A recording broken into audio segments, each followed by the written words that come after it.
বিশ্বনবী সাল্লাল্লাহু আলাইহি ওয়াসাল্লাম পৃথিবীতে জিন্দা আছেন। এমন সময় একজন মুসলমান ব্যক্তি মারা গেল।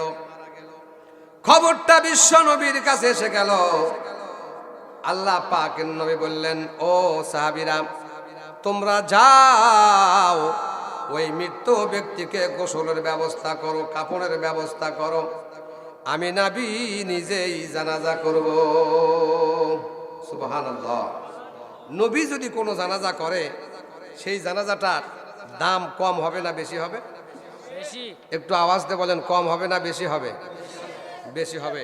নবী বললেন, সাহাবারা, তোমরা আগে আগে যাই ওই মুর্দা ব্যক্তিকে গোসল করে দাও, কাফন পরায় দাও, আমি নবী দিনের কাজটা ছেড়ে আসতেছি। একটু জোরে বলা যাবে কি? সুবহানাল্লাহ। সুবহানাল্লাহ। আমার নবী সাহাবীদের বললেন, সাহাবীরা, ওই মৃত ব্যক্তির কাছে যাও, তাকে গোসল করে দাও, কাফন করে দাও, আমি নবী কিছুক্ষণ পরে এসে তার জানাজা করব।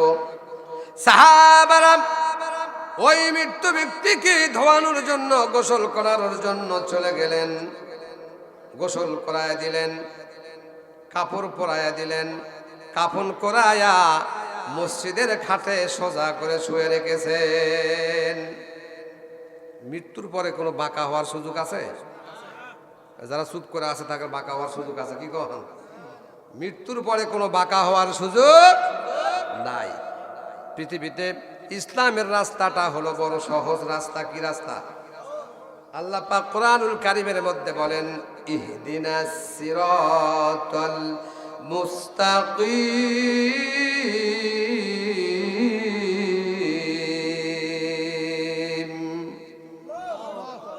আল্লাহু আকবার ভুলে গেছেন?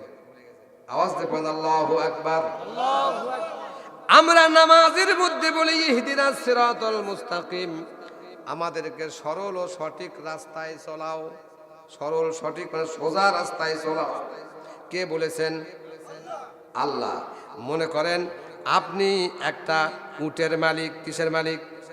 উট। উটের আপনি মনিব, কিন্তু আপনার বাড়ি এই সাউদিয়া, এই শাইন ভাইয়ের মাদ্রাসার কাছে আপনার বাড়ি, কিন্তু আমরা ঘুরে ঘুরে বহু দূর দিয়ে ঘুরে এখানে আসলাম, কিন্তু পাতারের মধ্যে যদি আল ভেঙ্গে যদি আসি তাহলে সোজা হবে। কথা বলেন ঠিক না বা ঠিক? আপনি মালিক হয়ে উটের পিঠের ওপর 2 বস্তা লবণের বস্তা বেঁধে দিয়ে বললেন, উট রে, এই দিক দিয়ে সোজা রাস্তা, আর এই দিক দিয়ে নদী ভেঙ্গে যদি যাও 2 মিনিটে আমার বাড়ি পেয়ে যাবে। উট বলল, মালিক, আমার পিঠের ওপর 2টা লবণের বস্তা দিয়া আমাকে সোজা রাস্তা দেখাও। এটা চলবে না, আমি তোমার কথা শুনি না, আমি এই নদীর মধ্য দিয়ে সাঁতরে 1 মিনিটের মধ্যে তোমার বাড়ি পৌঁছে যাব। এবার গভীর মনোযোগ দেন। উট যদি পানিতে ওই লবণের বস্তা নিয়ে নামে, লবণ পিছনে থাকবে না? পানির ভিতরে লবণের বস্তা গেলে পানি হয়ে গলে চলে যাবে। উট কিন্তু এটা বোঝে নাই। উট মনে করেছে ওই 1 ঘন্টা রাস্তা ঘুরে ঘুরে আসার চাইতে নদীর মধ্যে বাঁকে মেরে দিলে 2 মিনিটেই মালিকের বাড়িতে পৌঁছে যাব। উটের পিঠের ওপর 2 বস্তা লবণ আছে। কি আছে? লবণ আছে। এই লবণের বস্তা নিয়ে উট এবার মালিকের কথা অমান্য করে সোজা নদীর মধ্যে নেমে গেলেন। কিছু দূর পথে যাওয়ার পরে দেখলেন পিছন থেকে বোঝা খালি। উট মনে মনে চিন্তা করলেন, মালিকের কথা না শুনে কি আরাম পাইতেছি, মালিকের কথা না শুনে কি যে আমাকে ভালো লাগতেছে। কিছুক্ষণ আগে আমার পিঠের ওপর 2টা লবণের বস্তা ছিল, আমি পানির ভেতর সাঁতরায়া দেখলাম আমার পিঠের ওপরে কোনো বস্তা নাই, কোনো ওজন নাই, কোনো ভারী নাই, কিন্তু বস্তা ঠিকই আছে, বস্তার ভেতরে কিন্তু মাল বাইর হয়ে গেছে। আওয়াজ দিয়ে বলেন ঠিক না ব্যাঠে? মালিক হুন্ডা নিয়ে বা গাড়ি নিয়ে ওই রাস্তা ব্যাক করে ঘুরে বাড়িতে যে বসে আছে, উট লবণ নিয়ে আসবে। উট তার আগেই যে দেখে বাড়িতে বসে আছে। গ্যারিস্ত মনিব চিন্তা করলাম, আমার উটটা কত ভালো, অনেক তাড়াতাড়ি আমার বাড়িতে চলে আসছে। এবার বাড়িতে জিজ্ঞাসা করে বলে, উটের পিঠে যে 2টা লবণের বস্তা ছিল, ওই বস্তাগুলি কোথায়? ভাই কিসের বস্তা? লবণের বস্তা। বলে কিছুই পাই নাই, উট তো তোমার আগে এসে বসে আছে। এবার মনিব চিন্তা করলো, আমার লবণের বস্তা কোথায় গেল? দেখা গেল, পর্যবেক্ষণ করে দেখে উটের গাটা ভেজা এবং বস্তাও ভেজা। বস্তার ভেতর থেকে লবণ বের হয়ে পানি হয়ে সাগরে চলে গেছে। মালিক চিন্তা করলাম, উট তুই আমার হুকুম মানিস না, আমাকে 1 পয়সা মূল্য দিস না। আমি বুঝতে পেরেছি তুই সহজ রাস্তা দিয়া মালিকের বাড়িতে পৌঁছে গেলি, লবণ ছেড়ে দিয়ে আসলি। আমি মালিক এত সহজ নয়, তোকেও আমি শায়েস্তা করতে জানি। যে বলেন মারহাবা।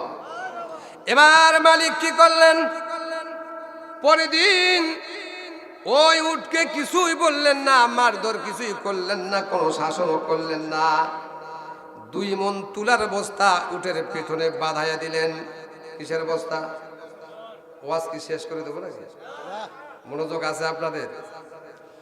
মালিক এবার উটের পিঠের ওপর 2 মণ তুলার বস্তা প্যাকেট করে উটের সাথে লাগাম দিয়ে, দড়ি দিয়া, রশি দিয়া মোটা করে বেঁধে দিলেন, যাতে কোনোভাবেই উটটা এই তুলার বস্তা তার পিঠ থেকে সরাইতে না পারে। আপনারা বিচার করেন, উট চিন্তা করলাম ওই বাজারে আমাকে যেতে হবে। আমি যদি ঘুরে ঘুরে যাই তাহলে তো অনেক সময় লেগে যাবে, আমার অনেক কষ্ট হবে। তাহলে আমি যে রাস্তা দিয়ে এসেছি, সহজ রাস্তা, ওই রাস্তা দিয়ে তাড়াতাড়ি করে বাজারে পৌঁছে যাব। আমার কলিজার টুকরা ভাইরা, আপনারা বলেন অবস্থা হয় 2 মণ তুলা পানি খেয়ে কয় মণ হয়ে যাবে? কিসের 5 মণ? ধরেন কম করে হলো 6 মণ হবে। কি বলেন? কম করলে কি হবে? 6 মণ হবে। এবার উট এবার তুলার বস্তা নিয়ে নদীতে ঝাঁপাইয়া পড়ল। মনে বড় সাহস, মনে বড় হিম্মত দিয়ে বলে, 1 মিনিটেই মালিকের আগে বাজারে পৌঁছে যাব। কিন্তু যখন মালিকের কথা অমান্য করে তুলার বস্তা নিয়ে নদীতে যখন সাঁতার দিয়েছে, এবার দেখা গেল তুলা পানি খেয়ে 2 মণ তুলা 6 মণ হয়ে গেছে। এবার তুলা স্রোতে ওই ভারী তুলাগুলি উটকে নিচের দিকে নিয়ে যাচ্ছে। উট উপর দিকে টানে, তুলা কিন্তু নিচের দিকে টানে, ভার যেহেতু বেশি হয়ে গেছে। কিছু দূর পথ আসে, আসার পরে উট এবার চিৎকার করে মুখ দিয়ে পানি ফেল দিয়ে মালিককে বুঝাইতে চায়, ও মালিক, তোমার কথা অমান্য করেছি গো, তোমার কথা শুনি নাই। আজকে আমার জীবন যায় যায় অবস্থা, তুমি কোথায় আছো? আমাকে একটু বাঁচাও। মালিকের কথা বারবার মনে পড়তেছে, কারণ তুলার বস্তা খালি নিচের দিকে নিয়ে যাচ্ছে। ও মনে করছে আর বাঁচার কোনো পথ। উট এবার মাথা বের করে দিয়ে মালিকের জন্য 2টা চোখ দিয়ে জর্জর করে পানি ছেড়ে দিয়ে বলে, মালিক রে, একটা বারের কারণে বাঁচায়া দাও, আর জীবনে কোনোদিন ভুল করব না। মালিক নিশ্চিন্তায় বাজারে গিয়ে বসে আছে। উটের ধান্দাই নাই। কিসের ধান্দাই নাই? উটের ধান্দাই নাই। উট এবার পানির ভিতরে উল্টা উল্টি করতে করতে, পানি খাইতে খাইতে, সুবানি দিতে দিতে এক পর্যায়ে উট মরে ডুবে চলে গেল। স্রোতে তাকে বহু দূর নিয়ে গেল। স্রোত তাকে বহু দূরে নিয়ে যে তুলা সহ ভেসে উঠে গেল। এবার মালিক খোঁজ করতেছে, আমার উটটা কোথায় গেল? খোঁজ করে দেখে তুলাও গেল, উটও গেল, জাগা মতে নাই। অনেক দূরে যায় দেখে উট মরে ফুলে উঠেছে, ভেসে উঠেছে। কথা বলেন ঠিক না বেঠিক? আজও যারা কোরআনের নির্দেশিকা পথে না চলে মানুষের তৈরি করা মতবাদ দিয়ে নিজের জীবন ঘুরাইতে চায়, সমাজটা গোছাইতে চায়, থানা চালাইতে চায়, পরিষদ চালাইতে চায়, রাষ্ট্র চালাইতে চায়, আল্লাহ বলেন ওই ঘোড়ার মতো উটের মতো তোমাদের পরিণতি হবে, তোমাদেরকে কেউ বাঁচাতে পারবে না। আল্লাহর জমিন ছেড়ে কোথায় যাবে আমি আল্লাহ তোমাদের কোনো খবর রাখবো না। বিপদে তোমরা আমাকে ডাকবে, আমি আল্লাহ তোমাদের ডাকে কোনো সাড়া দিব না। মরে ভেসে উঠবে, দুটা চোখ দিয়ে পানি পড়বে, আমি আল্লাহ তোমাদের দিকে তাকাবো না। কথা বলেন ঠিক না ঠিক? আমার সম্মানিত ভাইরা, কোন ব্যক্তি যদি কোরআনের পক্ষে থাকে, নবীর পক্ষে থাকে, রাসূলের পক্ষে থাকে, আল্লাহ পাক বলেন ওই মুজাহিদ ব্যক্তিরা আমি আল্লাহর কাছে যা চাবে তাই আমি আল্লাহ তাদের দিয়ে দেব, তাদের বিজয় দিয়ে দিব, অন্তরে শান্তি দিব, ইসলাম প্রতিষ্ঠা করে দিব। এই কাজের জন্য কারা কারা রাজি আছেন দুটো হাত তুলে আল্লাহকে দেখান।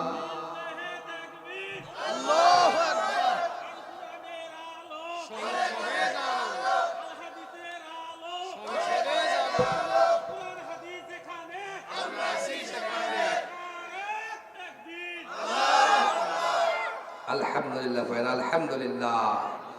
আমরা সবাই কোরআনের পথে থাকতে চাই কি চাই না?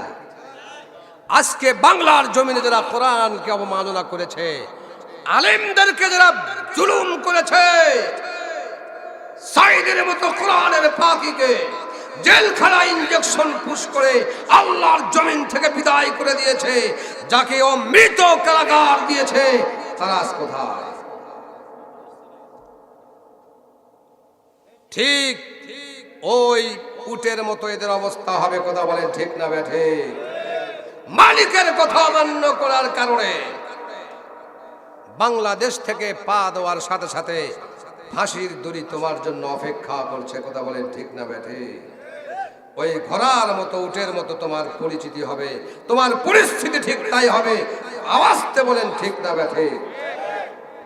এজন্য আমি বলি কোরআনের পক্ষে কেউ বিপক্ষে কেউ লেগো না, আলেমদের বিপক্ষে লেগো না, পরিণতি কিন্তু ভালো হবে, ভালো হবে। মনোযোগ দেন। এক ব্যক্তি মারা গেল, মনে আছে আপনাদের?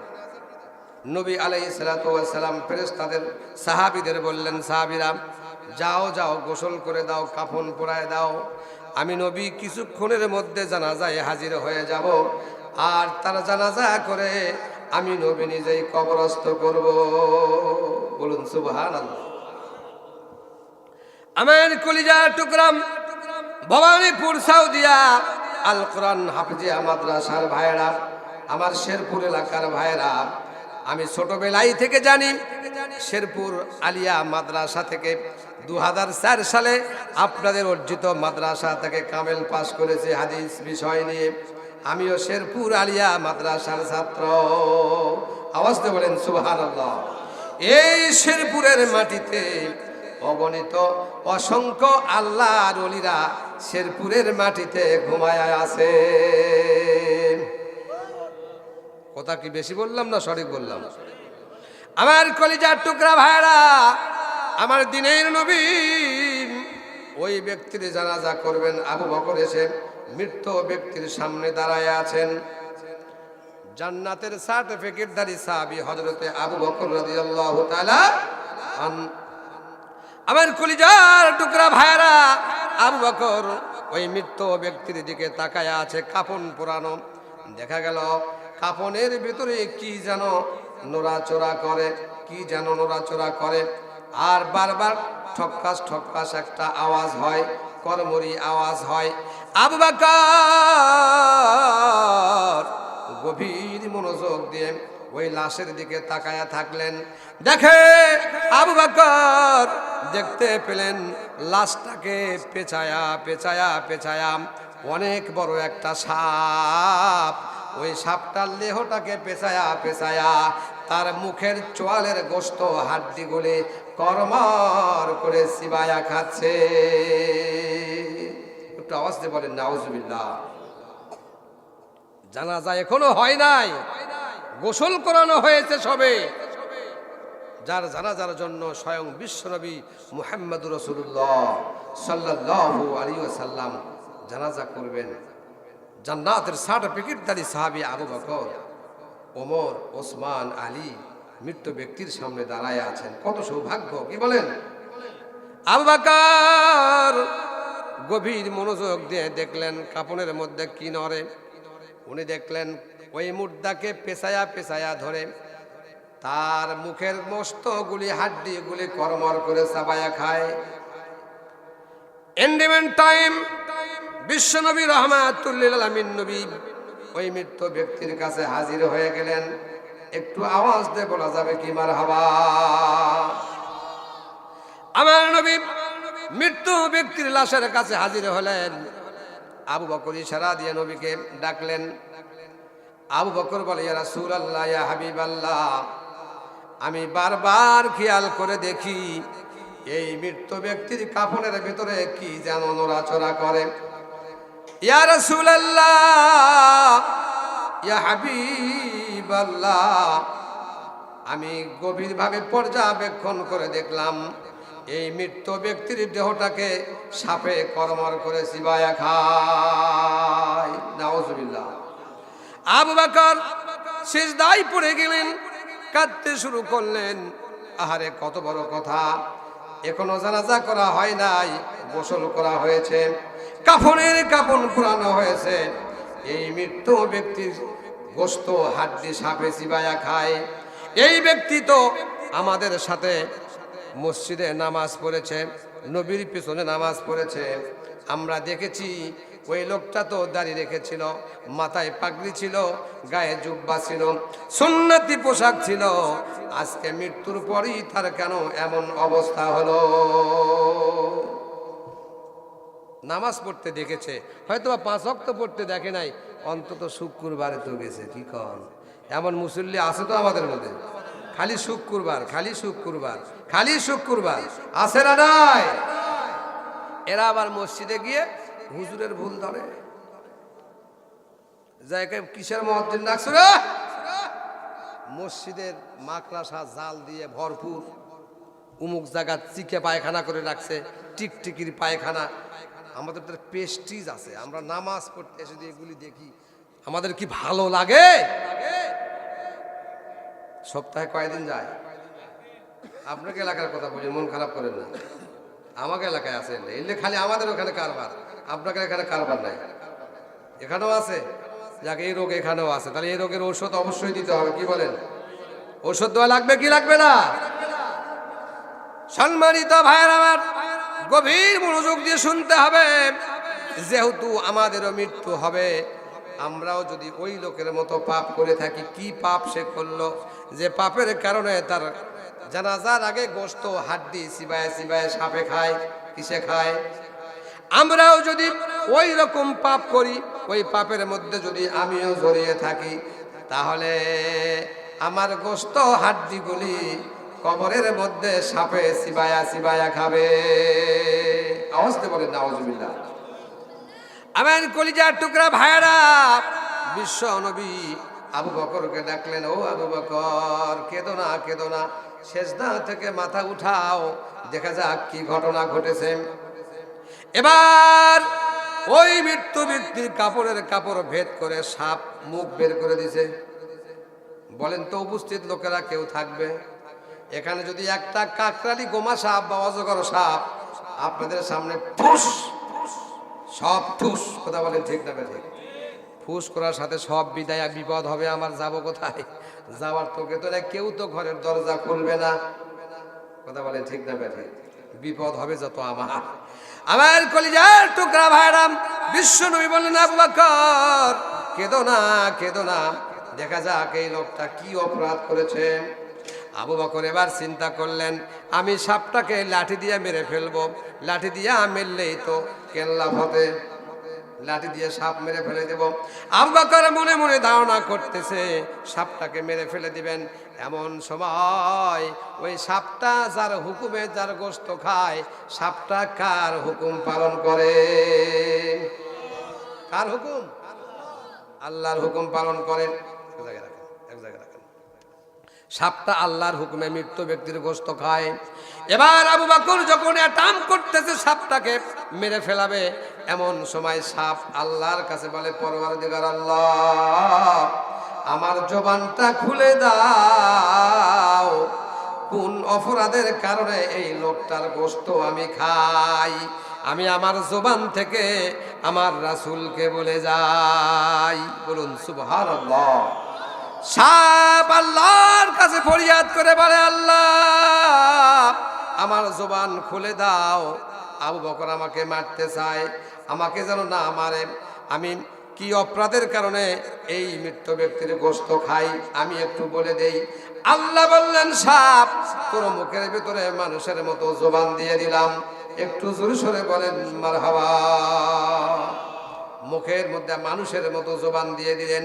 সাপ মৃত্যু ব্যক্তির কাপড়ের কাপড় ভেদ করে মাথাটা উঁচু করে নবীর দিকে তাকায় বললেন, আশহাদু আল্লা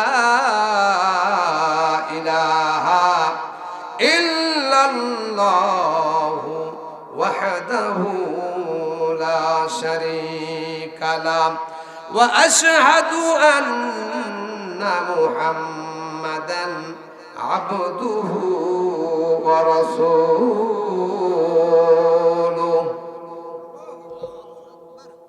একটু আওয়াজে বলেন আল্লাহু আকবার।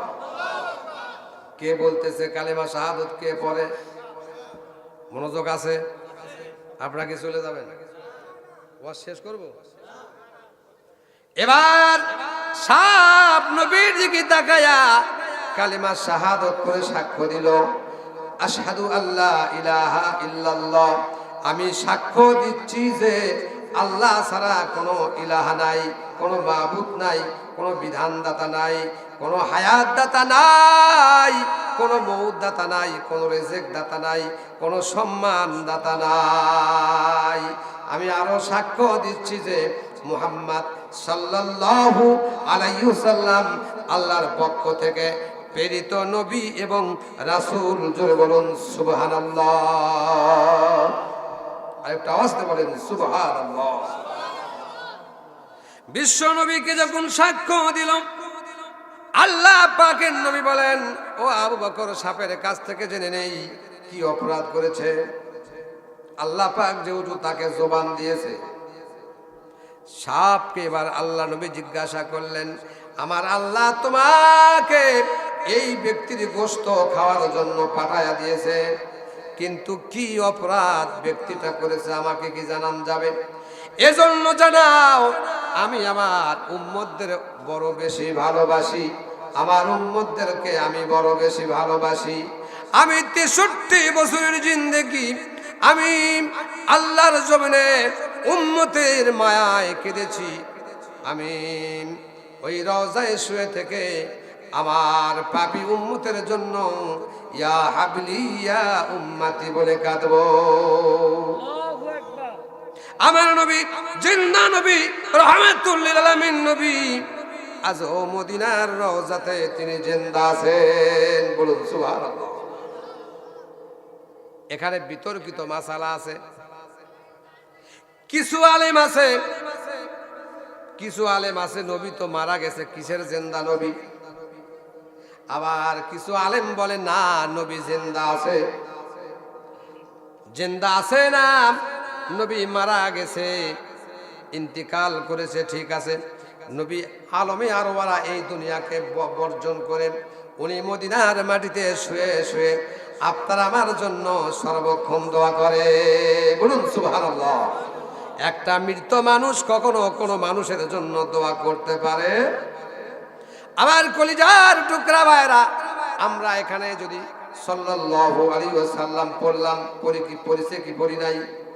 এই দরুদ আল্লাহ পাকের নবীর কাছে সালাম কোন ব্যক্তি যখন পাঠ করে, নবীকে যখন সালাম দেয়, নবীর প্রতি যখন দরুদ পড়ে, আপনার আমার দরুদ প্লেনে করে নিয়ে যেতে হবে না, ট্রাকে করে ওই মদিনাতে নিয়ে যেতে হবে না, মিনি বাস করে নিয়ে যেতে হবে না, রেলগাড়ি করে নিয়ে যেতে হবে না, নৌকা পথে নিয়ে যেতে হবে না। আমার আল্লাহ পাক বলেন, আমার হাবিবের প্রতি যদি কেউ সালাম দেয়, কেউ যদি দুরূদ শরীফ তেলাওয়াত করে, সালাম এবং দরুদ শরীফ তেলাওয়াত করার সাথে সাথে ওই ব্যক্তির ছবি সহ, ওই ব্যক্তি কার পুত্র, কোন মায়ের সন্তান, তার পরিচয় সহ ওই দরুদ সালাম বিশ্বের যে কোনো প্রান্তে যে কেউ পড়ে না কেন, গোপনে পড়ুক, শুয়ে থেকে পড়ুক, বসে পড়ুক, সাগরে পড়ুক, প্লেনে পড়ুক, উড়োজাহাজে পড়ুক, মোটরের মধ্যে পড়ুক, যানবাহনে যেখানে পড়ুক না কেন, বলার সাথে সাথে আমি আল্লাহ পাক রহমতের ফেরেশতা দিয়া নবীর রওজাতে সাথে সাথে পৌঁছায়া দেই। একটু আওয়াজ দিয়ে বলেন সুবহানাল্লাহ। তাহলে বলেন, আমার নবী যদি মোরা হয়, নবী যদি জিন্দা না হয়, তাহলে আপনার জন্য কেমনে দোয়া করতে পারে? আওয়াজ দিয়ে বলেন ইয়া রাসূলুল্লাহ। একটা আওয়াজ দিয়ে বলেন ইয়া রাসূলুল্লাহ। সম্মানিত ভাইয়েরা আমার, সম্মানিত ভাইয়েরা আমার কলিজার টুকা বাপজানেরা, আল্লাহ পাকের নবী বললেন, ও সাপ, তুমি তোমার জবান দিয়ে বলো, আমার উম্মতদেরকে আমি বড় বেশি ভালোবাসি, আমি আমার উম্মতের কান্ডারি, আমি বিশ্ব নবী, আমার একটা গুনাহগার উম্মত হাসরের ময়দানে জান্নাতে না পৌঁছানো পর্যন্ত আমি নবী কখনো জান্নাতে যাব না। একটু আওয়াজ দিয়ে বলেন সুবহানাল্লাহ। নেতা কাকে বলে? আমার কলিজার টুকরা ভাইরা, সাপ এবার বলতেছে, ইয়া রাসূলুল্লাহ, ইয়া হাবিবাল্লাহ, তিনটা কারণে আমি এই মুর্দা ব্যক্তির গোশত খাই। কয়টা কারণ? এই তিনটা কারণ জানা দরকার আছে না নাই? এক নাম্বার হলো লা ইয়াসমাউ কাউলাল উলামা।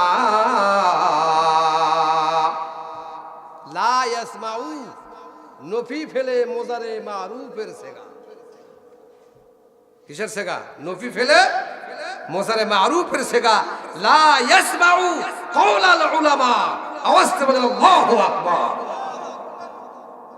তারা শোনে না, শুনতেছে না, ভবিষ্যতেও শুনবে না। মোজারে দুইটি কালের অর্থ দিয়ে থাকে, একটা হলো প্রেজেন্ট আর একটা হলো ফিউচার। বর্তমান এবং ভবিষ্যৎ দুইটা কালের অর্থ দেয় মোজারের সেগা। আওয়াজ দিয়ে বলেন সুবহানাল্লাহ। লা ইয়াসমাউ, তারা শুনতেছে না, ভবিষ্যতেও তারা শুনবে না। কি শুনবে না? কাউলাল উলামা, উলামাদের কথাকে তারা বিশ্বাস করবে না, তারা কোনোভাবেই এটা মেনে নিতে পারবে না। ওই কচি মধ্যের বেটা বাপ কচু কাটে খায়, আর ওই কচু কাটার বেটার বলে ওয়াজ শুনে আমাকে নামাজ পড়তে হবে। এ কত বড় বাপ পাবে? কথা বলেন ঠিক না ব্যাঠে? ইসলাম বৈষম্যকে দূর করে এমপি, মন্ত্রী, চাষি, জেলে, তাঁতি সবাইকে ভাই ভাই করে দিয়েছেন। বলুন সুবহানাল্লাহ। কোন মন্ত্রীর জন্য যদি কোনো মন্ত্রী যদি আপনার এই মসজিদে এসে দাঁড়ায়, আপনার ওই মন্ত্রীর পাশে যদি একটা জেলে মাছ বিক্রি করে খায়, হাতে মাছের গন্ধ, মন্ত্রীর বাপের কথার সাহস হবে না। ভাই তুমি একটু সরে দাঁড়াও। আওয়াজ তো বলে ঠিক না ব্যাঠে? কারণ ইসলাম বৈষম্যকে দূর করে সবাইকে এক কাতারে এক লাইনে দাঁড় করে দিয়েছেন। বলুন সুবহানাল্লাহ। আমার কলিজার টুকরা ভাইরা, আল্লাহ পাকের নবীর কাছে সাপ বললেন, 3 নম্বরের 1 নম্বর কারণ হলো লা ইয়াসমাউ কাওলাল উলামা। পৃথিবীতে এমন সময় আসবে, ইয়া রাসূলুল্লাহ, ইয়া হাবিবাল্লাহ, এমন একটা মুহূর্ত আসবে যে সময় মানুষেরা ওলামাদের কথা কখনো বিশ্বাস করবে না, কখনোই বিশ্বাস করবে না। মৌলবীরা এরকম বলেই থাকে, মৌলবীদের বেতন দিয়ে রাখছি আজান দিয়ার জন্য, নামাজ পড়ার জন্য বেতন দিয়ে রাখছি, ওরা তো বলবেই, আমি কেন বলতে যাব? কথা বলেন ঠিক না ব্যাঠি? আমি কেন শুনতে যাব ওদের কথা? আমি আমার জায়গায় থাকবো। আমি মন্ত্রীর ছেলে, আমি এমপির ছেলে, আমি চেয়ারম্যানের ছেলে। মোল্লার কথা শুনে আমাকে দৌড়দৌড়ি করলে চলবে না। কলিজার টুকরা ভাইরা, আলেম হলো আল উলামাউ ওয়ারাসাতুল আম্বিয়া। আওয়াজ দিয়ে বলেন সুবহানাল্লাহ। প্রত্যেকটি আলেম হলো নবীর রূহানি সন্তান। আল্লাহু আকবার। আর আল্লাহ পাকের নবী বলেছেন আল উলামা ওয়ারিসাতুল আম্বিয়া, নবীদের আত্মীয় হলো, নবীদের ওয়ারিস হলো। পৃথিবীর বুকে যত আলেম আছে ভালো আলেম, তাই বলে গাঁজাখোর আলেম নয়। ভাবে চিন্তে বলেন কথা, সবাই যদি আলেম হয় কাজ হবে না। সমাজে এমন কিছু ভণ্ড আলেম আছে, নিজে শুধু বলে, মানুষকে বলে করো, কিন্তু নিজে করে না। সমাজে এমন এমন এমন আলেমও আছে, তারা বলে গণতন্ত্র হারাম। কথা বলে ঠিক না ব্যাঠি? আরে এই ওয়াজ তো তোমাকে মদিনায় যায় করতে হবে, মক্কায় যে তোমাকে এই ওয়াজ করতে হবে। বাংলার জমিনে গণতন্ত্র হারাম বললে তোমার চামড়া থাকবে না। কি ওয়াজ শেষ করে দেবো নাকি? ভালো লাগতেছে? অনেক লোক আছে, অনেক আলেম আছে ফতুয়া দিয়ে, টাকা দিয়ে দোয়া করতে, মানে টাকা দিয়ে দোয়া করছে, মোহাব্বতে না তো। বলতেছে আল্লাহ, দুটো হাত তুলে দোয়া করি, আল্লাহ যারা মুজিবকে হত্যা করেছে তুমি তাকে সর্বশ্রেষ্ঠ জান্নাত দিয়ে দাও। আছে না নাই? আবার বলতেছে আল্লাহ জাতির জনক মুজিবরকে কি করো, জাহান্নামের শেষ তলে দিয়ে দাও। টাকা দিয়ে লিছে কোনো দরদ নাই, টাকা পকেটে গরম, ওয়াজ করতেছে গরম। কথা বলে ঠিক না ব্যাঠিক? ঠান্ডা ওয়াজ চলবে না। আমার কলিজার টুকরা ভাইরা, ওলামা হলো নবীদের ওয়ারিস। কার ওয়ারিস? নবীদের ওয়ারিস। আর ওলামা যাদেরকে, ওলামাদেরকে যারা অপমান করে, আল্লাহ পাকের নবী বলেছেন তারা আমাকেই অপমান করলো। বাপের বড় সন্তানকে যদি কেউ লাঠি দিয়া পিটায়, বাপ কিন্তু বলে এত বড় কলিজা তোর, আমি বাপ এখনো জীবিত আছি, তোর সাহস কত আমার সন্তানকে লাঠি পিটা করিস, দেখে নেব তোর ক্ষমতা কত বড়। কথা বলেন ঠিক না ঠিক? আলেম হলো নবীদের ওয়ারিস। এই আলেমদের সঙ্গে ভালো ব্যবহার করার জন্য স্বয়ং বিশ্ব নবী রহমাতুল লিল আলামিন নবী বলেছেন, তুমি নিজে আলেমের পিতা হও, হাফেজের পিতা হও। যদি আলেমের পিতা হতে না পারো, হাফেজের পিতা হতে না পারো, তাহলে তোমার কন্যা সন্তানকে হাফেজের সঙ্গে, আলেমের সঙ্গে বিবাহ দাও। যদি তাও না পারো, আলেমদের সাথে আত্মীয়তা করো, সম্পর্ক করো। কারণ আলেমরা হলো নবীদের ওয়ারিস, আলেমেরা জান্নাতে যাবে, কোনো সন্দেহ নাই। বলুন সুবহানাল্লাহ। প্রকৃত আলেম কি আলেম? প্রকৃত আলেম গাঁজা খাওয়া আলেম না, শরীফ বিড়ি খাওয়া আলেম না, ইফতারের সময় দুটা সিগারেট দিয়ে ইফতার করেছে এমন আলেম না। কথা বলেন ঠিক না বেঠিক? অনেক ইমাম সাহেবও আছে, তারা সিগারেট খায় ইফতার করে, ওরাও আলেম। ওরাও কি আলেম? আবার ভুল তো আসি, ভুল করেও তারা ভুল ছাড়ে না। কথা বলেন ঠিক না বেঠিক? জর্দা তো আসি।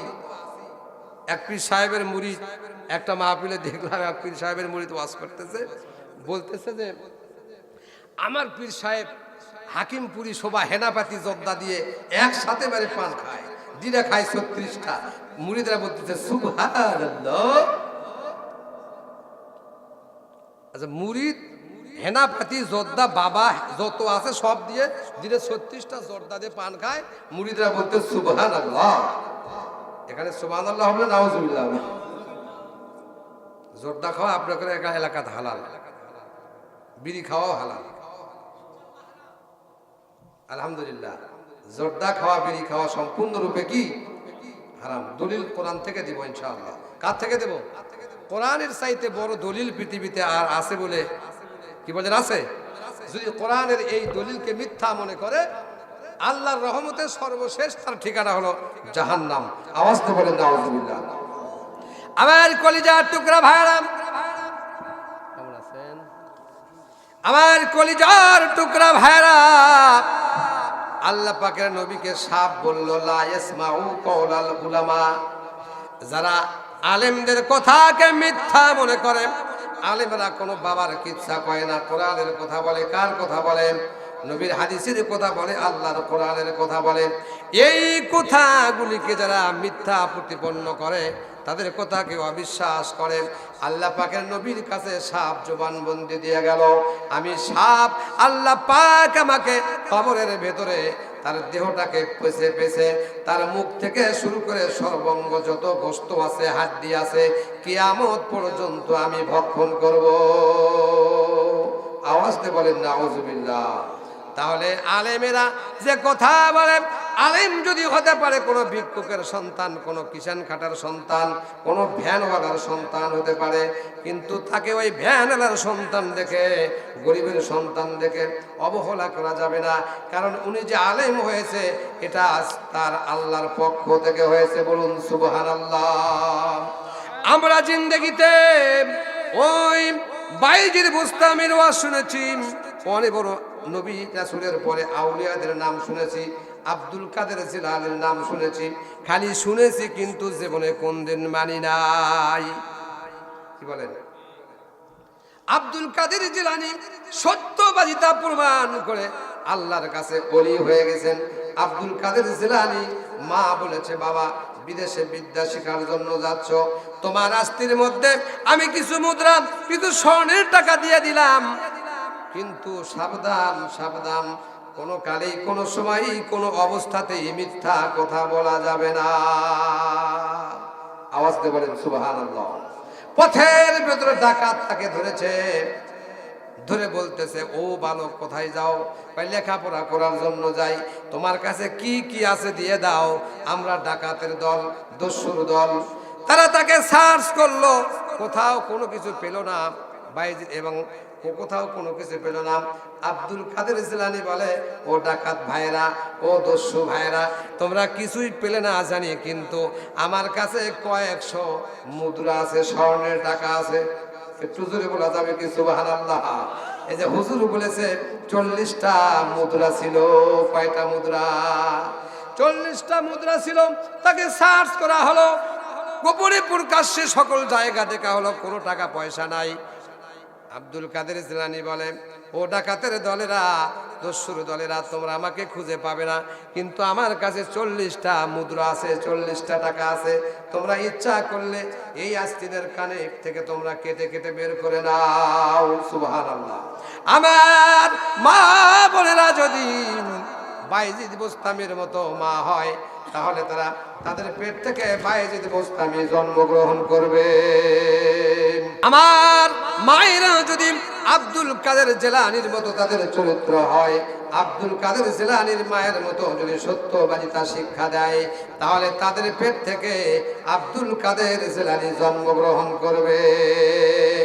আমার মায়েরা যদি মা ফাতেমার মতো চরিত্র নিয়ে বড় হয়, তাহলে মা ফাতেমার পেট থেকে জান্নাতের সর্দার হাসান হোসেন, যুবকের সর্দার হাসান হোসেনের মা হয়ে যাবে।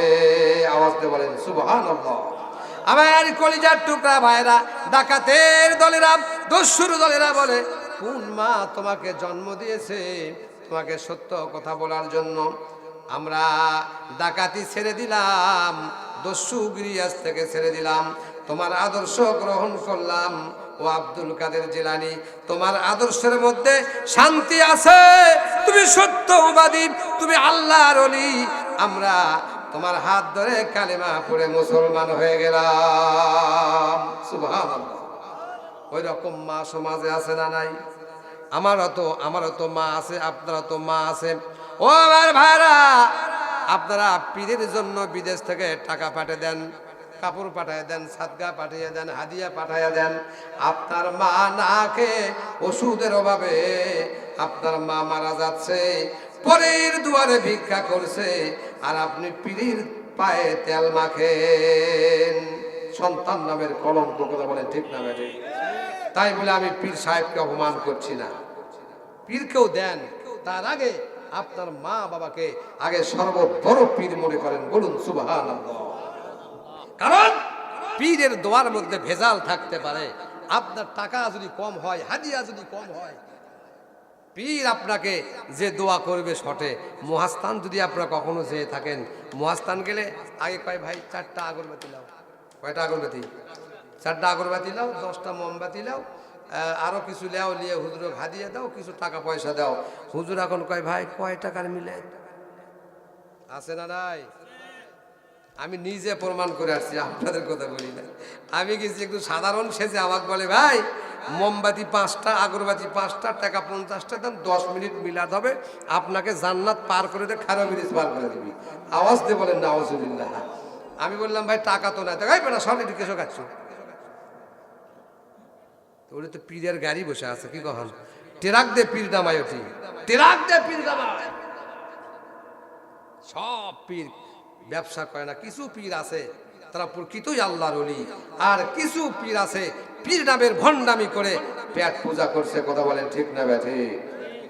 খালি হাদিয়া খায়, গরুর কাল্লা খায়, আর মোষ ভেড়া ছাগল যত আছে সব ওর বালাখানায় হাজির। এরকম পীর হলে, তার কথা মতো চললে আপনার দুনিয়াতেও শান্তি হবে না, কবরেও শান্তি হবে না। প্রকৃত পীর আপনার জন্য আপনার মা এবং বাবা। আওয়াজ দিয়ে বলা যাবে কি সুবহানাল্লাহ? একটু স্টপ করুন সম্মানিত ভাইরা। লা ইলাহা ইল্লাল্লাহু মুহাম্মাদুর রাসূলুল্লাহ। আওয়াজ দিয়ে বলেন সাল্লাল্লাহু আলাইহি ওয়াসাল্লাম। আমার ভাইরা, তাহলে 1 নম্বরের কথা ছিল সাপ কাদের কোন মৃত্যু ব্যক্তির গোশত এবং হাড্ডি চিবায় খাবে। 1 নম্বর হলো যারা ওলামাদের কথাকে বিশ্বাস করে না। তাহলে আল্লাহ পাকের নবী বলেছেন আল উলামাউ ওয়ারিসাতুল আম্বিয়া। আলেমেরা যে কথা বলে সেটাই হলো নবীদের কথা, আলেমেরা যে কথা বলে সেটাই হলো আমার আল্লাহ পাকের কথা। আমার আলেমেরা, আমার জ্ঞানীমানেরা যে কথা বলে সেটাই হলো ইসলামের কথা। বলুন সুবহানাল্লাহ। তাহলে আলেমদের কথাকে বিশ্বাস করতে হবে। যদি বিশ্বাস আপনি না করেন তাহলে আপনার মৃত্যুর পরে আপনার শরীরের গোশত, আপনার হাড্ডিগুলি সাবে কর্মর করে চিবায়া খাবে। আওয়াজতে বলেন না আউযুবিল্লাহ। নাম্বার 1 চলে গেল, আর থাকলো কয়টা? 2টা বলেই সংক্ষিপ্ত করবো ইনশাআল্লাহ। আমার কলিজার টুকরা ভাইরা, এরপরে হলো 2 নম্বর হলো তরফুস সালাত। নামাজ মাঝে মধ্যে পড়ে, মাঝে মধ্যে ছেড়ে দেয়। দৈনিক 5 ওয়াক্ত নামাজ আল্লাহ পাক ফরজ করেছেন। কয় ওয়াক্ত? অনেক শত শত মুসল্লি আছে তারা শুধু 2-3 ওয়াক্ত নামাজ পড়ে, আবার 2 ওয়াক্ত ছেড়ে দেয়। আছে না নাই? আল্লাহ পাকের নবীর কাছে ওই বিষাক্ত সাপ, যে সাপটি মৃত মানুষের গোশত হাড্ডি চিবায়া চিবায়া খাচ্ছে, তিনি বলছেন আল্লাহ পাক তার ভেতরে তার মধ্যম দিয়ে নবীকে জানায় দিলেন, ও নবী, নবী গো, আপনার উম্মতের ভেতরে এমন উম্মত থাকবে যারা দৈনিক 5 ওয়াক্তের মধ্যে 3 ওয়াক্ত পড়বে আর 2 ওয়াক্ত ছেড়ে দিবে। কেউ শুধু শুক্রবারে পড়বে, মাঝে মাঝে পড়বে, কেউ শুধু ঈদের নামাজ পড়বে, আবার কেউ বা শুধু জানাজার নামাজে হাজির হবে। নামাজ 5 ওয়াক্ত যারা আদায় না করবে, আল্লাহ পাকের নবী বলেছেন ওই ব্যক্তির গোশত, ওই মৃত ব্যক্তির হাড্ডি গোশত কবরে সাপে চিবায়া চিবায়া খাবে। আওয়াজতে বলেন না আউযুবিল্লাহ। আমাদের পুরুষদের চাইতে মা বোনদের মধ্যে নামাজ ছেড়ে দেওয়ার অভ্যাস সব চাইতে বেশি। কথা বলেন ঠিক না বেঠিক? আপনাকে এলাকার মা বোনেরা অনেক ভালো। আমি শত শত মা বোনদেরকে দেখলাম তারা কোরআন শুনতে এসেছে। তারা যদি নামাজ ছেড়ে দেয় তাহলে তো কোরআন ভালো লাগতো না। আমার কলিজার টুকরা মা বোনেরা, আল্লাহ পাকের নবী বলেছেন মায়েদের জন্য মাসিক হয়, পিরিয়ড হয়, হয় কি হয় না? যারা চুপ করে আছে আপনাদের হয় না কেন? আপনার মাথা ঝোঁকান কেন? আপনার কেন হয়েছে? আমি মা বোনদেরকে বলতেছি, আপনারা আল্লাহ জোগাচ্ছে। আমার কলিজার টুকরা মা বোনেরা, প্রতি মাসে যখন আপনাদের পিরিয়ড হয়, যখন মাসিক হয়, ওই মাসিক কারো 3 দিন, 5 দিন, 7 দিন, 9 দিন পর্যন্ত থাকে, সর্বোচ্চ 12 দিন পর্যন্ত যদি থাকে, তারপরে ওটাকে ইস্তেহাজা রোগ বলা হয়েছে। কি বলা হয়েছে? মাত্র 12 দিন পরে আপনার মাসিক যদি রানিং থাকে, চলমান থাকে, ইসলাম শরীয়ত আপনাকে বলেছে আপনাকে নামাজ পড়তে হবে। কিন্তু আমার মা বোনদের ভেতরে এত গরিমসি, আল্লাহ পাক মাফ করেছে বিধায় তারা 3 দিন 5 দিন 7 দিন 7 বছর চলে যায়, কয় আমার মাসিকের গন্ডগোল, হরতাল লাগছে, ওটি গন্ডগোল আছে না নাই? আপনাদের আছে, ওদের আছে, আর আমাদের বউ আছে, স্ত্রী আছে, এই জন্য আমরা জানি কি কম। আপনাদের বউ ধরা ঠিক আছে, সুবহানাল্লাহ বলেন, কিন্তু এরকম পরিস্থিতি তাদের মধ্যে আছে না নাই? ও আমার মা বোনেরা, আমি আপনাদেরকে রাসূল পাক সাল্লাল্লাহু আলাইহি ওয়াসাল্লামের সহিহ হাদিসের কথা বলি। এসব কথা কিন্তু কোনো হুজুর আলোচনা করে না, খালি তেল তেলে ওয়াজ, আছে না নাই? খালি তেল তেলে ওয়াজ। এ ওয়াজ এমন ওয়াজ করে নামাজ ছাড়াই জান্নাত দিয়ে দেবে, আছে না নাই? আমার কলিজার টুকরা মা বোনেরা, আপনাদের যখন পিরিয়ড হবে, পিরিয়ড বললাম 3 দিন 5 দিন 7 দিন 9 দিন 12 দিন, এর মধ্যে যদি আপনার পিরিয়ড রানিং থাকে, চলমান থাকে, কোনো হট্টগোল নয়, কোনো ধর্মঘট নয়, কোনো হরতাল নয়, আপনি আল্লাহর রাস্তে গোসল করে নামাজ ধরে যাবেন। নির্দেশ যিনি দিয়েছেন মুহাম্মাদুর রাসূলুল্লাহ সাল্লাল্লাহু আলাইহি ওয়াসাল্লাম। আমার মা বোনদের মধ্যে এই গরিমসিটা এত বেশি, ঠিক তেমনি আমার ভাইদের মধ্যে এমন গরিমসি আছে, মনে হয় তাদেরও মাসিক হয়। মাসিক হয়? মাসিক হয় না, কিন্তু তাদের ভেতরেও এমন গরিমসি আছে না নাই? যদি বোঝা যায় 2 ওয়াক্ত পড়লো, 3 ওয়াক্ত ছেড়ে দিল, তাহলে বুঝতে হবে ওই মুসল্লির মাসিক হয়েছে। আপনারা খুশি না বেজার?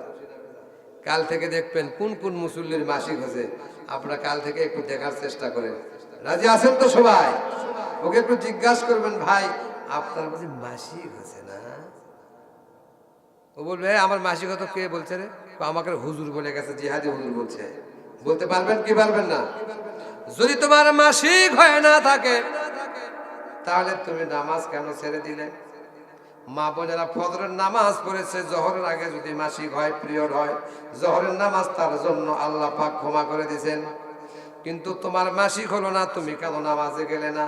তাহলে অবশ্যই বুঝতে হবে তোমার মাসিক হয়েছে। আমার কলিজার টুকরা শেরপুরবাসী, আমি আপনাদের উদারতা আহ্বান করতে চাই, মৃত্যুর পরে মৃত্যু ব্যক্তির গোশত হাড্ডি সাপে কবরে কর্মর করে জিবে খাবে, একদিন শুধু খাবে না, কিয়ামত পর্যন্ত আপনার কবরে ওই সাপ নিযুক্ত থাকবে। ওই সাপ আপনাকে আপনার ওই মেরে খাওয়া সুদের টাকা আর ঘুষের টাকায় পেটটা বড় করেছেন, গোশত বেশি করেছেন, অনেক মোটা তাজা হয়েছেন, আপনাকে 4 জন ব্যক্তি কাঁধে করে নিয়ে যেতে হাঁপসে ওঠে, কিন্তু কবরে আপনাকে শোয়ার সাথে সাথে আপনার কবরের ভেতরে আল্লাহ পাক সাপ নিযুক্ত করে দিয়ে আপনার ওই স্বাস্থ্য, আপনার ওই পার্লামেন্টের, আপনার ওই পারফিউম, আপনার ওই পাউডার, সুনো, ক্রিম দিয়ে যে ত্বককে আপনি তরতাজা রেখেছেন, এই ত্বক কিন্তু সাপ ভক্ষণ করবে। আওয়াজ দিয়ে বলেন ঠিক না ব্যাঠিক? আমার কলিজার টুকরা মা বোনেরা, আমার শেরপুরবাসী ভাইয়েরা, আমি আপনাদের উদারতা আহ্বান করে গেলাম, নবীর সহিহ হাদিসের কথা বলে গেলাম। যদি কোনো ব্যক্তি মাঝে মাঝে নামাজ পড়ে আবার মাঝে মাঝে ছেড়ে দেয়, এটা মা হোক, বোন হোক, ভাই হোক, বাবা হোক, চাচা হোক, খুড়া হোক, যে কেউ হোক না কেন, মাঝে মধ্যে যারা নামাজকে ছেড়ে দিবে, আল্লাহ পাকের নবী শিক্ষা আনিয়েছেন, কবরে তাদের হাড্ডি, তাদের গোশত সাপে চিবাইয়া খাবে। বলেন তো এইরকম বেমার আমাদের সমাজে আছে না নাই? আছে, বহুত আছে। ইমাম সাহেব বলছেন বহুত আছে। তাহলে কয়টা গেল? থাকলো কয়টা? একটা। আপনারা কি না শুনে বাদ যাবেন? আমার কলিজার টুকরা ভাইরা, 3 নম্বর শর্ত হলো, আপনার মৃত্যুর পরে সাপে কেমনে গোশত খালো, কি কাজ করলেন, 2টা চলে গেল। একটা হলো তুয়াদ্দুজ যাকাত, যাকাত দেয় না। কি দেয় না? যাকাত দেয় না। যাকাত সমতুল্য যাদের সম্পদ আছে, 7.5 ভরি স্বর্ণ, 52.5 তোলা রূপা, 52.5 তোলা রূপা বা 7.5 ভরি স্বর্ণ টাকা যাদের পুরা একটি বছর গচ্ছিত থাকে, ব্যাংকে থাকুক আর ঘরে থাকুক, আর মা বোনদের স্বর্ণ 7.5 ভরি যদি লেদারের ভিতরে থাকে, 52.5 তোলা সম্পদ স্বর্ণর রূপার টাকা যদি আপনার ব্যাংকে বা ঘরের ভিতরে মজুদ থাকে পুরা 1 বছর, কয় বছর? আওয়াজ দিয়ে বলেন, কয় বছর? 1 বছর যদি মজুদ থাকে, আল্লাহ পাক কোরআনুল কারীমের মধ্যে বলেন ওয়া তুআদ্দুজ যাকাত, নামাজ যেমন ফরজ, যাকাত দেওয়া ঠিক তেমনই তোমার জন্য ফরজ। কলিবদ্দির বাপ কোটি কোটি টাকার মালিক, নামাজ পড়ছে, পড়তে পড়তে কপাল কালো করে ফেলাইছে, হজ 10 বার, হজ কয়বার? কিন্তু যাকাত দেয়। আমার কলিজার টুকরা ভাইরা, সহি কথা বলার হুজুর খুব কম পাওয়া যায়, কারণ আমার নামের শেষে একটা শব্দ আছে যার নাম হলো জিহাদি। কি নাম? আমি সত্য কথা বলতেও একটুও পরোয়া করি না। এদেশে যখন কোরআনের কথা বলা বড় বিপজ্জনক ছিল, আমার ইউটিউবে আপনারা ভাইরাল করে দেখবেন, আমি কাউকে ছাড় দিয়ে কথা বলি নাই, কারণ আমি কথা যারা বলি সে হলো আমার আল্লাহ। কার কথা? সুতরাং ইমানদার কখনো, মুসলমান কখনো কোন মানুষের কাছে মাথা নত করে না, কোন মানুষের ভয় তারা করে না, একমাত্র ভয় যাকে করি তিনি হলেন আমার রব। আওয়াজে বলেন সুবহানাল্লাহ। আপনাদেরকেও ঠিক তেমনি ভয় করতে হবে। রবের ভয় অন্তরে থাকা চলবে না, পুলিশের ভয় থাকা চলবে না, বিডিআরের ভয় থাকা চলবে না। আপনার সর্বক্ষেত্রে যাকে ভয় করতে হবে তিনি হলেন আমার আল্লাহ। বলুন সুবহানাল্লাহ। করিম সাহেব 10 বার হজ করেছে, কিন্তু ব্যাংকে কোটি কোটি টাকা, পিতার টাকা, পিছনের টাকা, লেজারে টাকা, সন্তানের নামে ডিপোজিট করে, বইয়ের নামে করেছে, নাতির নামে করেছে, আর মাঝে মধ্যে বলে ভাই হজ করে সব শেষ, কিছুই নাই। বলে কি বলে না? এমন হাজিবত আপনাদের মধ্যে নাই? আছে? ও আমার কলিজার টুকরা ভাইরা, ওই সকল হাজিরা 100 বার যদি হজ করে, কতবার? 100 বার যদি হজ করে, আর যদি যাকাতের টাকা থেকে যদি গরিবের হক না দিয়ে মারা যায়, যাকাত না দিয়ে মারা যায়, তাহলে তার কবরের ভিতরে সাপে তার গোশত খাবে। জোরে বলেন নাউজুবিল্লাহ। সম্মানিত ভাইরা আমার, অনেক লোক আছে, অর্থশালী লোক আছে, তারা যাকাতের সময় যাকাতের শাড়ি দেয়, দেয় কি দেয় না? যাকাতের শাড়ি, যাকাতের লুঙ্গি, যাকাতের পেটিকোট, যাকাতের ব্লাউজ, যাকাতের 3 পিস, যাকাতের মেক্সি দেয় কি দেয় না? আরে বেটা, তোক দিতে হবে তোর সম্পদ, আর তুই 6 নম্বরের মোটা কাগজ, মোটা সুতার কাপড় দিয়া লুঙ্গি দিছে, একবার ধোয়ার পরে দেখে লুঙ্গি তাই মশুরি হয়ে গেছে। হয় কি হয় না? এরপরে মা বোনদেরকে এমন মোটা কাপড়ের ব্লাউজ দিছে, মা বোনেরা কয় ধর এই ব্লাউজ গাছে থাকাই যায় না। কি জাকাত দিল রে? এর জাকাতের মধ্যে সুলসিলা পোকা আছে, সার পোকা আছে। এই কথা বলে ওইটা 2 দিন গায়ে দিয়ে পরে জুতা পালিশ করে, করে কি করে না? মানুষকে সমাজে দেখালাম আমি বড় জাকাত দাতা, আমি বড় লুঙ্গি দাতা, আমি বড় শাড়ি দাতা, আমি বড় সেলোয়ার কামিজ দাতা, কিন্তু প্রকৃত পক্ষে এখানে আলেম হুজুর আছে, আলেম সাহেব আছে, আপনি যতক্ষণ পর্যন্ত ওই অর্থ দিয়ে যাকাত না দিবেন, এতক্ষণ পর্যন্ত আপনার যাকাত আদায় হবে না। আওয়াজে বলেন ঠিক না ঠিক? আমার কলিজার টুকরা ভাইরা, আল্লাহ পাকের নবীর কাছে ওই সাপ বলল, ইয়া রাসূলুল্লাহ, ইয়া হাবিবাল্লাহ,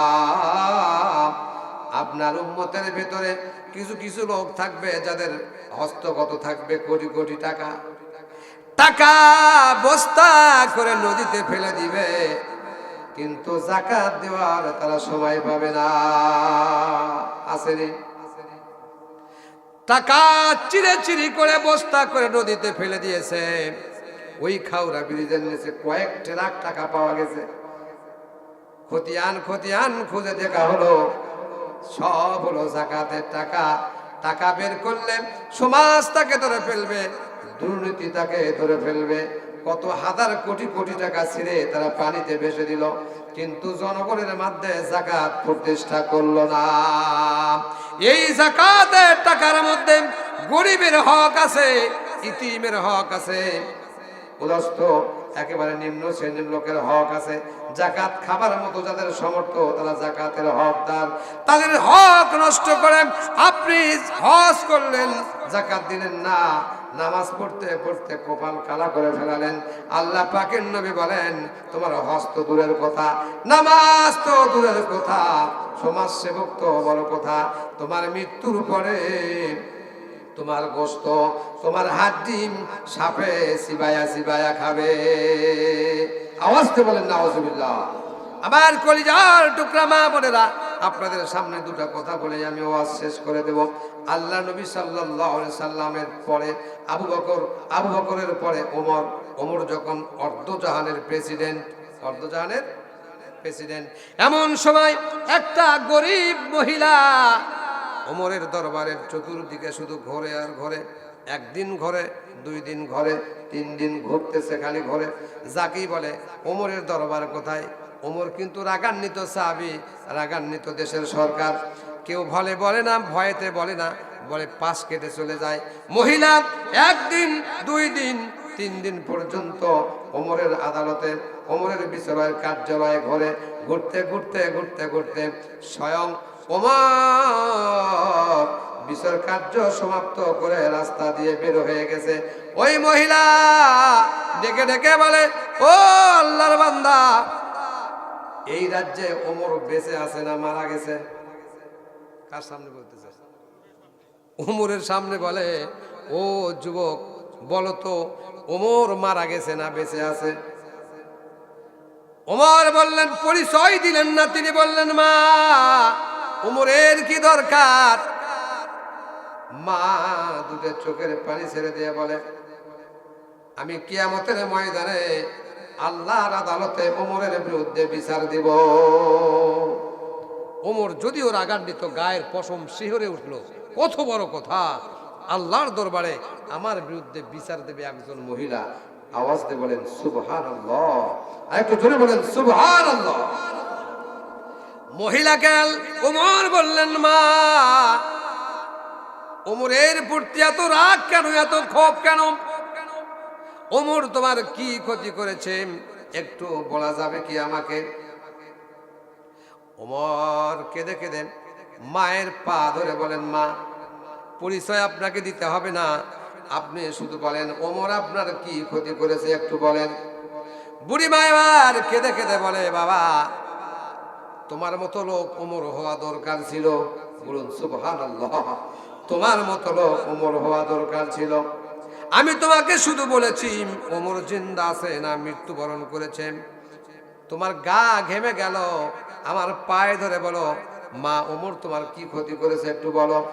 এবার বুড়িমা বলে, ইয়া আল্লাহর গোলাম, ও আল্লাহর বান্দা, আমি শুনেছি ওমর নাকি এই মরুভূমির মধ্যে ঘুরে ঘুরে বেড়ায়। কার ঘরে খাওয়ানো নাই, কে না খেয়ে আছে, কার ঘরে প্রসব বেদনায় মা কষ্ট পেয়েছে, কে না খেয়ে আছে, কার ঘর বাড়ি নাই। ওমর মরুভূমির মধ্যে জেরুজালেমের মধ্যে ঘুরে ঘুরে বেড়ায়। ওমরের চোখে কি আমাকে পড়ে না? আজ 3 দিন পর্যন্ত আমি অনাহারে আছি। কয়দিন? 3 দিন পর্যন্ত অনাহারে আছি। ওমরের মাথা ঘেমে গেল, শরীরের লোমগুলি খাড়া হয়ে গেল। ওমর বললেন, মা, তুমি এখানে দাঁড়ায় থাকো। বাইতুল মালে ঘরে গিয়ে যথাসাধ্য আটা, ময়দা, খাবার, টাকা, মুদ্রা নিয়ে ওই মহিলার কাছে হাজির করে বললেন, মা, এই যে আপনি 3 দিন থেকে না খেয়ে আছেন, ওমর হয়তো কোনো বিচার করতে গেছে, হয়তো বা দেশে নাই, অথবা কোথাও গেছে, আপনারা খবর নিতে পারে নাই। ও মা, এই যে আপনাকে ওমরের ভান্ডার থেকে, বাইতুল মালের দরজা থেকে, ভান্ডার থেকে অনেক পরিমাণ টাকা, আটা আপনাকে দিলাম, দয়া করে আপনি এগুলি নিয়ে খুশি হয়ে যান। বলুন সুবহানাল্লাহ। মা এবার ওই খাবারগুলি গ্রহণ করে বলে, না না, ওমরের সাথে আমাকে সাক্ষাৎ করতে হবে। আমি কিয়ামতের ময়দানে ওমরের নামে বিচার দেব আল্লাহর কাছে। আল্লাহর কাঠগড়ায় ওমরের নামে বিচার দায়ের করব। আমি 3 দিন পর্যন্ত অনাহারে আছি। ওমর দেশের প্রেসিডেন্ট, আর আমার কেন খোঁজ খবর নেওয়া হলো না? আওয়াজ দিয়ে বলেন সুবহানাল্লাহ। আমার দেশের নেতার খবর, নেতা আসেনি।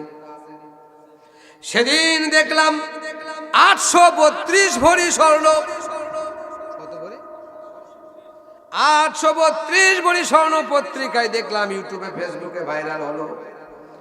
বিভিন্ন দেশ থেকে যত জুয়েলারি, ধন সম্পদ, যত সুন্দর সুন্দর গহনা, আমার মা বোনেরা কোনোদিন চোখেই দেখে নাই। এমন 832 ভরি স্বর্ণ তার লোকাপ থেকে পাওয়া গেল। আর কি সুবহানাল্লাহ করছেন নাকি? আওয়াজ দিয়ে বলেন নাউজুবিল্লাহ।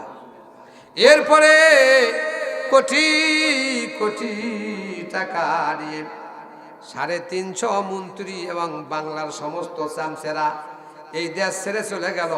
তারা কি টাকা খেয়ে আছে না হাওয়া খেয়ে আছে? বাংলার জমিনকে শোষণ করেছে। বাংলার জমিন থেকে কোটি কোটি টাকার বিদেশে পার করে বিদেশের মাটিতে তারা গুলদানি করছে। কথা বলেন ঠিক না বেঠিক? মুসলমান যদি সক্রিয় হয়, মুসলমান যদি কোরআনের কাছে এসে মাথা নত করে, ওই যে উটের ঘটনা যেরকম বললাম, মনিবের কথা যদি সঠিকভাবে মেনে চলে, তাহলে বাংলার এমন কোন নেতা, এমন কোন মন্ত্রী, এমন কোন সরকার একটা টাকাও তারা প্লেন দিয়ে বিদেশে নিয়ে যেতে পারবে না। একটু আওয়াজ দিয়ে বলেন ঠিক না বেঠিক? আপনারা তো অনেকে তো ভয় পাচ্ছেন। র্যাবের ভয় কোনো মুসলমান করতে পারে না। র্যাবের ভয় যার অন্তরে আছে সে হলো মুনাফিক মার্কা মুসলমান। কি মার্কা মুসলমান? আমরা ভয় করব কাকে? আমার হায়াত যতক্ষণ দেওয়া হয়েছে, আইনামা তাকুনু ইদরিকুমুল মাউত ওয়ালাউ কুনতুম ফি বুরুজিম মুশাইয়াদা। আওয়াজ দিয়ে বলেন আল্লাহু আকবার। আমার মৃত্যুর ঘন্টা, সেকেন্ড, মিনিট নির্ধারণ করা আছে। 1 সেকেন্ড আগে আপনার মৃত্যু হবে, এবং আপনার মৃত্যু যেখানে লেখা আছে সেখানে আপনাকে গাড়ি ভাড়া দিয়ে যেতে হবে। আওয়াজ দিয়ে বলেন ঠিক না বেঠিক? সম্মানিত ভাইরা আমার, বাংলার মুসলমান 71-এ একবার জেগেছিল, আবার জেগেছিল গত বছর 5ই আগস্ট। 5ই কয়বার জেগেছে? আর একবার জাগতে হবে, আর একবার জাগতে হবে। বাংলার 92 ভাগ মুসলমান যদি একবার জেগে বলে কোরআন আমার সংবিধান। আমার সংবিধান কি? আমার মুসলমানদের সংবিধান হলো কোরআন। আমি আপনাদের দর্ত আহ্বান করে গেলাম, এই সংবিধান যদি আমরা পার্লামেন্টে পাঠাতে পারি, এই সংবিধান যদি আমরা প্রত্যেকটি জেলায় জেলায় পাঠাতে পারি, এই সংবিধান যদি আমরা প্রত্যেকটি থানায় পুলিশ সুপারের কাছে পৌঁছাতে পারি, এই সংবিধান যদি আমরা প্রত্যেকটি কোর্টে, জজ কোর্ট বলেন, হাইকোর্ট বলেন, সুপ্রিম কোর্ট বলেন, ম্যাজিস্ট্রেট কোর্ট বলেন, প্রত্যেকটি কোর্টের বারান্দায় যদি এই মহাগ্রন্থ আল কোরআনকে পাঠাইতে পারি, বাংলার কসম করে বলি, আল্লাহর জমিন থেকে সমস্ত দুর্নীতিবাজ আর দেখা যাবে না। কথা বলেন ঠিক না? তাকবীর, আল্লাহু আকবার, লিল্লাহি তাকবীর, আল্লাহু আকবার। সম্মানিত ভাইরা আমার, কোরআন যে আমরা সারা জীবন সংসদে জ্বালালাম, ঘরের ভিতরে জ্বালালাম, কিন্তু অন্তরের ভিতরে কেউ জ্বালালাম না, কাজ হবে? আমাদেরকে আগে আল কোরআনের আলো প্রত্যেকের অন্তরে জ্বালো। কথা বলেন ঠিক না ঠিক? কোরআন যদি আমার অন্তরে জ্বলে, পার্লামেন্টে গাড়ি ভাড়া করে কোরআন দিয়ে আসতে হবে না। আওয়াজ দিয়ে বলেন ঠিক না ঠিক? কোরআনকে পার্লামেন্টে পাঠাতে হলে ফতে আলী শাহ ফতে আলী গাড়ি করে বা ট্রাক করে সংসদে দিলে চলবে না। কি বলেন, হবে? সংসদে যালে কোরআন পাঠাবেন, তাহলে বই পুস্তকের ভান্ডারি লাইব্রেরি থেকে 2-4 ট্রাক কোরআন সংসদে পাঠিয়ে দেন, কাজ হবে? কাজ কখন হবে? যখন আপনার অন্তরের মধ্যে কোরআন জ্বলে উঠবে। আজও বাংলার সংসদে, আজও বাংলার ভূমিকাতে মুসলমান ভুল করে যায়, কথা বলে ঠিক না বেটা? খালি বলে সংসদে কোরআন জ্বলো, সংসদে কোরআন জ্বলবে। আপনাকে তো ব্যালট পেপারের মাধ্যমে চলাতে হবে, কথা বলে ঠিক না বেটা? ঠিক। আপনি সুদে টাকা লাগাইছেন, জেলা ব্যভিচার করছেন, মা বোনেরা বেপরদায় ঘুরেছে। ওর অন্তরে যতক্ষণ পর্যন্ত কোরআন না জ্বালাবেন, এতক্ষণ পর্যন্ত সে বেপরদা ছাড়বে না, এতক্ষণ পর্যন্ত মুসলমান মসজিদমুখী হবে না। সুতরাং আজকের স্লোগান হবে আল কোরআনের আলো প্রত্যেকের অন্তরে জ্বালো, তারপরে কোরআনকে সংসদে নিয়ে যান, কথা বলেন ঠিক না ব্যাঠে? আমরা সবাই চিৎকার দিয়ে একটা তাকবীর দেব, নারায়ে তাকবীর, নারায়ে তাকবীর। আল কোরআনের আলো, আল কোরআনের আলো। মাশাআল্লাহ, মাশাআল্লাহ, মাশাআল্লাহ। কোরআনেও ঘরেও জ্বালতে হবে, অন্তরেও জ্বালতে হবে। এরপরে কোরআন আপনা আপনি সংবিধানে কোনো গাড়ি ভাড়ার প্রয়োজন হবে, কোরআন আপনাকে ট্রাক ভাড়া করে সংসদে দেওয়া যাবে। এমনিতেই কোরআন যার অন্তরের ভেতর আছে, অন্তরের ভিতর থেকে কোরআন বেরিয়ে যাবে, সংসদ জ্বলে দিবে, সারা বাংলাদেশ জ্বলিয়ে দিয়ে দুর্নীতির মাথায় লাথি মেরে দেবে, কথা বলেন ঠিক না বেঠে? আমার ভাইরা, ওয়াজ শেষ করে দেব 11:53, মাত্র 7 মিনিট ওয়াজ করবো ইনশাআল্লাহ। সবাই দেবেন তো না? শেষ করে দেব। কয়টা মিনিট? 7টা মিনিট। কেউ যাবেন নি? আপনারা মোনাজাত না করে কেরা যাবেন? তাই এখন হ্যাঁ, দোয়া করবেন ইনশাআল্লাহ। যাবেন না তো ইনশাআল্লাহ? আল্লাহর কাছে আপনাদের জন্য দরখাস্ত করলাম, শুরু থেকে শেষ পর্যন্ত একটা আল্লাহর বান্দা এই মন ছাড়ে নাই, সুবহানাল্লাহ বলেন। আমি আপনাদের জন্য দোয়া করব, এই কোরআনী মাহফিল যেন আপনাদের সুপারিশ করে জান্নাতে নিয়ে যায়। একটু জোরে বলেন আমিন। কোরআন যদি পার্লামেন্টে চলে যায়, কোরআন যদি আপনার আমার অন্তরের ভিতরে চলে যায়, ছোট্ট একটি পরিণতি আমাদের কি হতে পারে? নবী আলাইহিস সালাতু ওয়াস সালামের ওফাতের পরে এই পৃথিবীতে যিনি সর্বপ্রথম খলিফা নিযুক্ত হয়েছিলেন, আরব আমির আর যিনি বাদশাহ নিযুক্ত হয়েছিলেন, তিনি হলেন আবু বকর সিদ্দিক রাদিয়াল্লাহু তাআলা আনহু। আওয়াজ দিয়ে বলেন সুবহানাল্লাহ। আবু বকর উনি মসজিদে নববীর ভিতরে উপস্থিত সাহাবীদেরকে নিয়ে আলোচনা করছেন।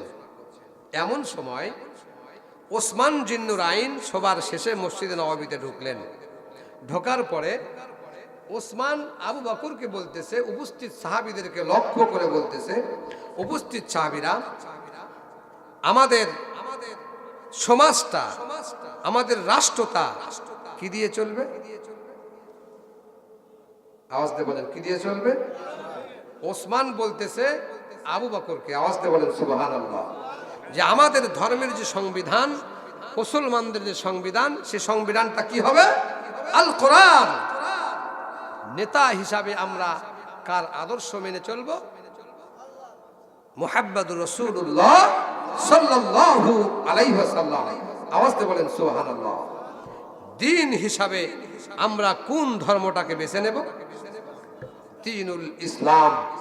আল ইসলাম হুয়া দ্বীনুল কুওয়া। ইসলাম হলো একটি শক্তি। Islam is the complete of life. ইসলাম হলো পরিপূর্ণ একটা জীবন ব্যবস্থার নাম। আওয়াজ দিয়ে বলেন সুবহানাল্লাহ। উসমান জিন্নুরাইন বললেন, আবু বকর, তোমার রাজ্যে যদি একটা কুকুর না খেয়ে মারা যায়, তাহলে তোমার অবস্থা কি হবে? আবু বকর বললেন, ওসমান, আমার এই রাজ্যে যদি একটা কুকুরও না খেয়ে মারা যায়, আল্লাহর কাঠগড়ায় আমাকে দাঁড়ায়া হিসাব দিতে হবে। সুবহানাল্লাহ। আমের কলিজার টুকরা শেরপুরবাসী, কোরআন বুঝতে হবে, অন্তরের ভেতরে কোরআনকে জ্বালাইতে হবে, কথা বলে ঠিক না ঠিক? আজকে এই মাহফিল থেকে, এই তাফসীরুল কোরআন মাহফিল থেকে আমার শাইন ভাই কোরআনের জন্য আপনাদের ডাক দিয়েছেন, আপনারা সাড়া দিলেন।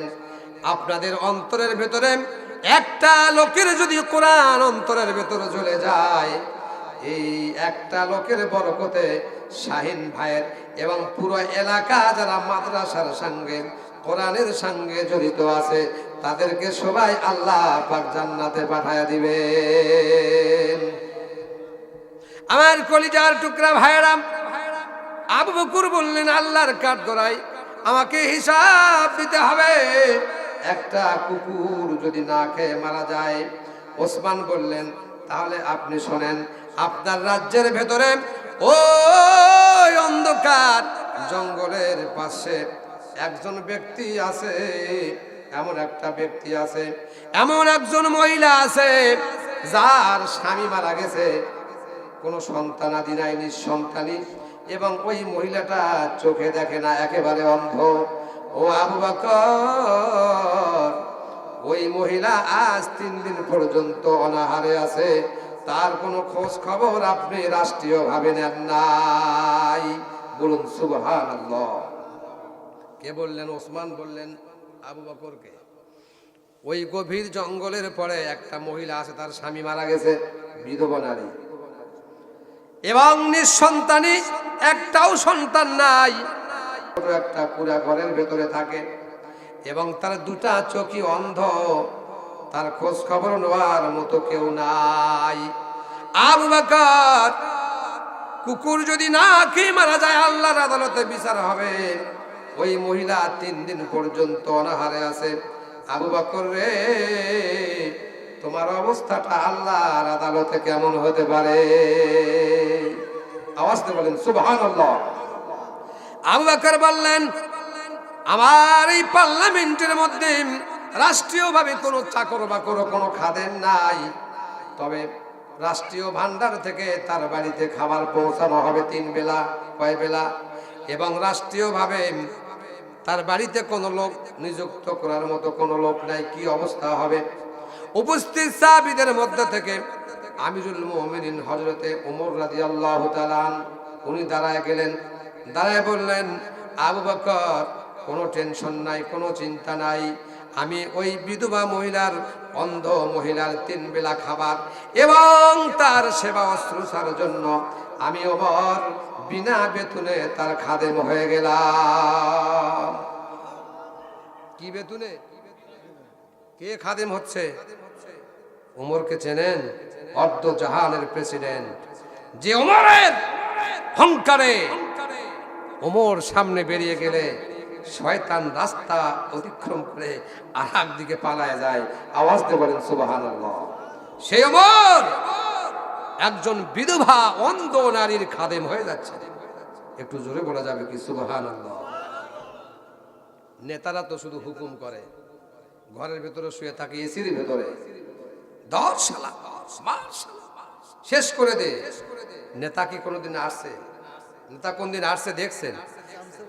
সামসারা আসে, তারা আসে থাকতো দিবে, ওদের কাছে নিয়ে যায়। কথা বলেন ঠিক না ভাই? ঠিক। কলিজার টুকরা ভাইয়েরা, শেষ করছি।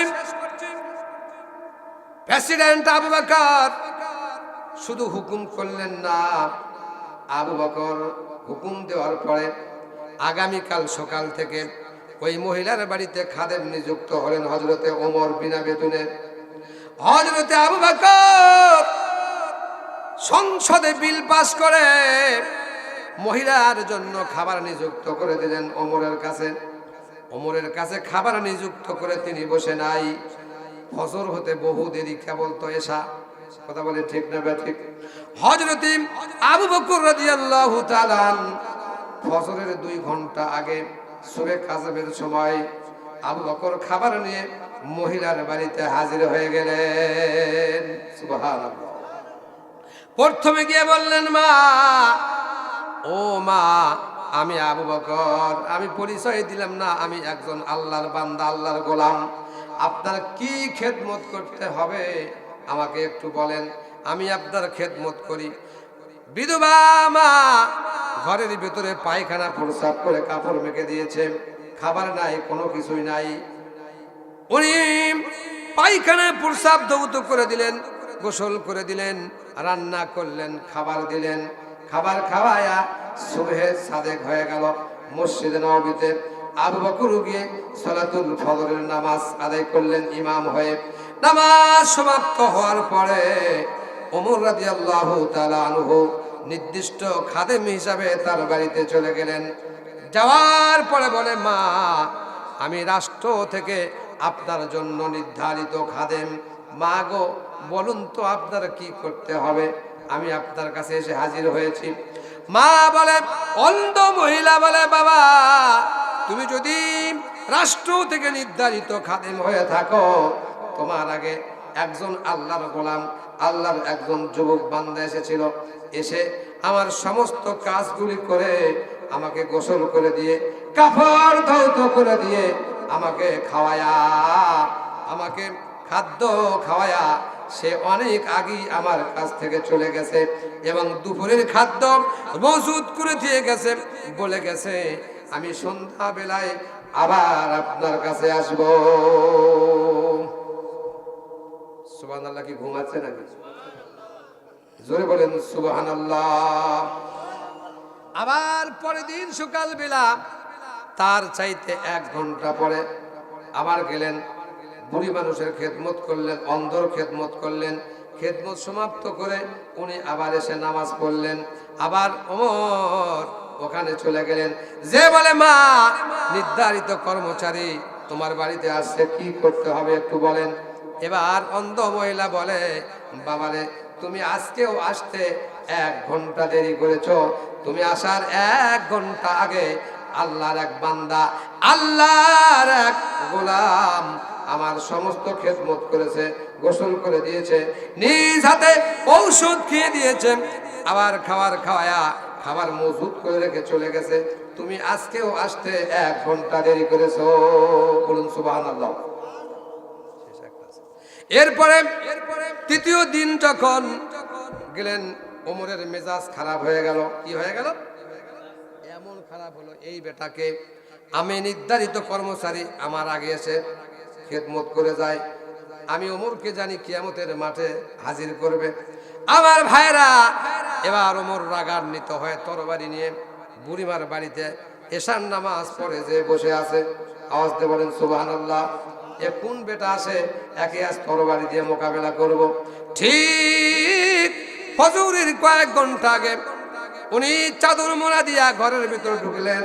ঘরের ভিতর থেকে সব কাজ সমাপ্ত করে বেরিয়ে আসতেছেন। ওমর কিন্তু ঘরের দরজার পাশে কি নিয়ে দাঁড়ায় আছে? তরবারি নিয়ে দাঁড়ায় আছে। ওমর তরবারি নিয়ে দাঁড়ায় আছে।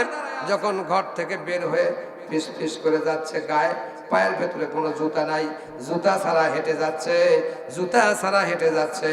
এবার ওমর বলে, ও আল্লাহর বান্দা, একটা কদম যদি উঠাও, আমি ওমরের তরবারি কিন্তু তোমার জন্য ব্যবহার হবে। 2টা হাত আলগায়া দাঁড়ায়া যাও, আমি দেখি কার এত বড় সাহস। ওমরের খেদেমদার নিযুক্ত করার পরে কার এত বড় কলিজা আমার দায়িত্ব পালন করে। বলুন সুবহানাল্লাহ। আওয়াজ দিয়ে বলুন সুবহানাল্লাহ। এবার আবু বকর দাঁড়ায় আছে, গায়ের ভিতরে চাদর দিয়া দাঁড়ায় আছে। ওমর তরবারি নিয়ে সামনে। ওমর বুঝতে পেরেছে, মুখের ঘোমটা যখন খুলেছে, দেখে সাধারণ কোনো খাদেম নয়, সাধারণ কোনো গোলাম নয়, যিনি হলেন মদিনার মসজিদের প্রথম রাষ্ট্রপতি। বলুন সুবহানাল্লাহ। রাষ্ট্রপতির চরিত্র যতক্ষণ পর্যন্ত এরকম না হবে, এতদিন পর্যন্ত বাংলা কোনো পৃথিবীর কোথাও শান্তি আসতে পারে